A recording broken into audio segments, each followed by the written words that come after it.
शुक्रवार दिनांक 5 एप्रिल 2024.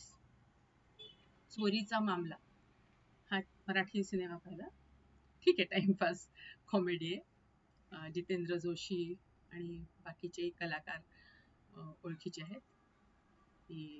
याची जोग आहे, श्रुती जोग आहेत बरेच कलाकार. थोडक्यात जितेंद्र जोशी आणि त्याची बायको आणि त्याचे 2 मुलं अशी एक गरीब कुटुंब असते. आणि हा रोज रात्री मी कामाला जातो असं सांगून जात असतो, पण त्याच्या बायकोला माहीत असते तो चोरी करायचा लोकांच्या घरी. त्याला टिप मिळायची की कोणाच्या घरी आज नाही आहेत, मोठ्या मोठ्या लोकांच्या घरी कोण बाहेर गेलंय, कोणाच्या घरी कोणी आज नाहीये. आणि मग तो तसं त्यांच्या घरात घुसायचा आणि प्रामाणिक चोर होता. जेवढं पाहिजे तेवढंच घ्यायचा, बाकी सगळं म्हणजे असं घर धुतलंय किंवा घर लुटून नेलंय असं नाही. तर असंच त्याला एक टिप मिळते एका नेत्याकडे. तर तो नेता म्हणजे हेमंत ढोमे. तर की तो दिल्लीला जाणार आहे म्हणून मग तो त्याच्या घरी शिरतो इकडे तिकडे फिरतो, बघतो काय काय आहे ते. आणि मग आपल्या डायरीत लिस्ट बघतो, बायकोनी काय काय खर्च काय काय आणायला सांगितलंय. तर टोटल आणि मुलांची फीस असं धरून काहीतरी 30,000 काहीतरी होत असतात. 30,000 समथिंग. तर तो तिजोरी उघडतो, त्यातले 30,400 उचलतो. बाकीचे सुट्टे काय 37-38 जे काही असतील ते स्वतःच्या खिशातले तिथे ठेवतो आणि मग निघतो. तर ड्रिंक दिसतं, मग ते पित बसतो. ग्रामोफोन दिसतो, त्याला गाण्याची पण आवड असते, ते ऐकत बसतो. पण तेवढ्यात आणि तो कुठे पण जायचा तर समजा बायकोला सांगायचा की मी निघताना फोन करेन की मी निघतो. तर यावेळेस किंवा निघालोय, काम झालंय, पण यावेळेस त्यांनी त्या तिथल्या घरचा नंबर देऊन ठेवलेला असतो. तर आता हा ड्रिंक करायला लागलाय, गाणं ऐकायला लागलाय, बराच वेळ होतो. तर बायकोच त्याला फोन करते तिथे, अरे काय काम झालं? हो येतो म्हणे, आवरलं सगळं ठीक आहे, काळजी करू नको. आणि तेवढ्यात हा हेमंत ढोमे म्हणजे चालबाज माणूस असतो, बायला माणूस असतो. तर त्याची बायको सोडून तो हिच्या मागे दुसऱ्या मुलींच्या मागे असतो.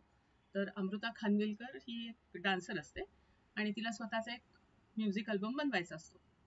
तर हेमंत ढोमे तिला म्हणतो, चल माझ्या फार्म हाऊसवर आपण बनवूया अल्बम म्हणून, असं घेऊन येत असतो तिला. तर जसेच त्या कारचे दिवे चमकतात तर हा अलर्ट होऊन जातो, अरे कोणीतरी येत आहे या बाजूला, म्हणून तो पटापट दिवे बंद करतो. आणि जेव्हा दिवे त्याला कारचे दिसतात जितेंद्र जोशीला, तर तो पटापट घरातले दिवे बंद करतो. पण त्याच वेळेस हेमंत ढोमेला पण आपल्या फार्म हाऊसचे दिवे लागलेले दिसतात. तर तो म्हणतो, अरे आपण तर सगळं बंद, म्हणजे आता कोणीच किती दिवसापासून आलं नाही, कसं काय लाईट? मग तेवढ्यात लाईट बंद होतात. तर त्याला वाटतं की इलेक्ट्रिसिटीचा प्रॉब्लेम आहे. असं करत मग दोघंही येतात घरात. मग त्यांचं सुरू होते काय हे ते वगैरे. तर हा ऐकत बसतो त्यांचे डायलॉग. आता त्याला निघायचं असतं, त्याची बॅग वगैरे सगळं तिथे जिथे ते लोक बसलेले असतात तिथेच असतात. तर म्हणजे वाट बघत असतो की आपल्याला कधी चान्स मिळेल ती बॅग उचलून निघायचा. मग तेवढ्यात परत बायकोचा फोन येतो की अहो अजून तुम्ही निघाले नाही का? आणि बरंच ती बोलत राहते. तर हा हेमंत ढोमे म्हणतो, कोण बोलते? त्याला आधी वाटतं त्याचीच बायको बोलते, पण तो घाबरतो थोडा. पण मग नंतर त्याच्या लक्षात येते की दुसरीच बाई बोलते म्हणून. मग ती म्हणते की मला माहिती आहे माझा नवरा इथे आलाय, माझा नवरा चोर आहे, तो तुमच्या घरात चोरी करायला आलाय, तुम्ही द्या त्याला, बोलवा त्याला. हा म्हणतो मग तो अलर्ट होतो, लगेच ड्रॉअर मधून पिस्तूल काढतो आणि त्याला आवाज येतो, चोर चोर. तर हा पण अगदी हो म्हणून पुढे येतो जितेंद्र जोशी आणि घेतो बायकोचा फोन आणि सांगतो तिला, तू काळजी नको करू, सगळं ठीक आहे, मी येतो थोड्या वेळाने. पण मग नंतर त्या दोघांमध्ये जरा बाचाबाची होते, हे होतं. पण मग ह्याची बायको, हेमंत ढोमेची बायको, म्हणजे त्या कॉर्पोरेटरची बायको, ती पोचते फार्म हाऊसवर. झालं, तिला बघून मग याची टरारते हेमंत ढोमेची. मग तो त्या चोराला म्हणजे जितेंद्र जोशीला रिक्वेस्ट करतो की तू अमृता खानविलकरला स्वतःची बायको म्हणून सांग आणि सांग की तू माझा पंजाबहून आलेला मित्र आहे म्हणून. मग ती आल्यावर त्यांचं ते नाटक सुरू होते की बायको आहे, चल थांब वगैरे असं करून. पण आता एक अनिकेत विश्वासराव हा एक पोलीस असतो, पोलीस ऑफिसर, आणि त्याचं आणि हेमंत ढोमेच्या बायकोचं लफड असतं. तर ही फार्म हाऊस याच्याकरता आली असते की आता नवरा गेलाय दिल्लीला, आणि तिने त्या पोलीस ऑफिसरला काम दिलं असं अनिकेतला की कन्फर्म कर की फ्लाईट गेली म्हणून, आणि मग तू ये इकडे. तर जेव्हा ही सगळं बघते, खाणं पिणं होते, झोपायला जाते, आणि जेव्हा बघते की धाराढूर आता हा हेमंत ढोमे झोपलाय, तेव्हा मग ती फोन करून विश्वासवर लावलं विचारते का तू कन्फर्म केलं का? तर हो म्हणे, गेली फ्लाईट. पण फ्लाईट गेली, पण त्याच्यात माझा नवरा गेला काय पाहिलं का? हो हो, आता गेलाच असेल. ती म्हणते इथेच आहे फार्म हाऊसवर, तू ये आता म्हणे पटकन. मग तो अनिकेत विश्वासराव चोरासारखा खिडकीतनं आत येतो, आणि त्याच वेळेस हा जितेंद्र जोशी पळायच्या ह्याच्यात असतो. मग दोघेही समोरासमोर येतात, तरी तो त्याला चपवत थोडासा जातो. पण इकडे या दोघांचं चालू असतं, अनिकेत विश्वासराव आणि त्याच्या बायकोचं. तर झालं. मग परत तो म्हणतो की काय चाललंय. शेवटी सगळेच एकमेकांसमोर येतात, आणि आता कोणाला कोणाशी खोटं सांगायचं. आता बायकोला सांगितलं असतं हा माझा पंजाबी मित्र आहे, आणि अनिकेत विश्वासरावची ती अमृता खानविलकर बायको निघते, त्या दोघांचं जमत नसतं. मग आता तिथे कसं काय खोटं बोलायचं.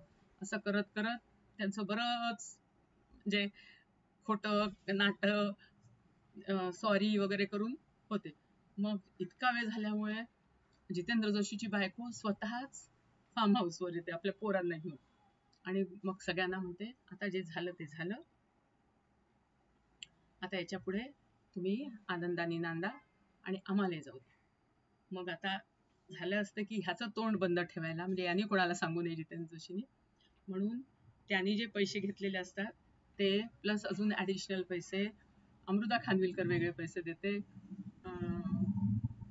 हा म्हणतो हा ग्रामोफोन छान आहे म्हणून ग्रामोफोन, म्हणजे असं त्याला सगळ्या गोष्टी मिळतात.